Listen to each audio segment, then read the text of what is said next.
আমার যখন হুটহাট ভর্তা খেতে মন চায়, মানে ঝাল খেতে মন চায়, তা আমি এইরকম শুটকি ভর্তা করে ফেলি।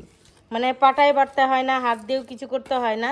এইখানে আমি কাঁচামরিচ, পেঁয়াজ আর রসুন একটু তেলের মধ্যে, সরিষার তেলের মধ্যে ভেজে তারপর শুটকিটাকে সুন্দর করে পরিষ্কার করে ওই তেলের মধ্যে একটু ফ্রাই করে নিব। আর এই ভর্তাটা এতটাই মজা হয় যেটা বলার বাহিরে। এই ভর্তা দিয়ে কিন্তু আপনি যখন আপনার ঝাল খেতে মন চাইবে বা তরকারি খেতে মন চাইবে না, তখন কিন্তু এরকম একটা ভর্তা বানিয়ে নিতে পারেন। একদম মুখরোচক একটা ভর্তা।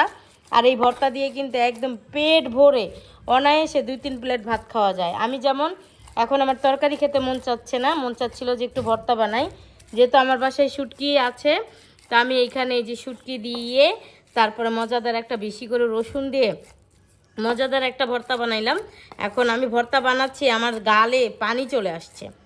তো যাই হোক, অনেক মজা করে ভর্তাটা খাবো। আপনারাও কিন্তু যখন ঝাল খেতে মন চাইবে এরকম করে ভর্তা করে খাবেন, দেখবেন অনেক মজা হয়।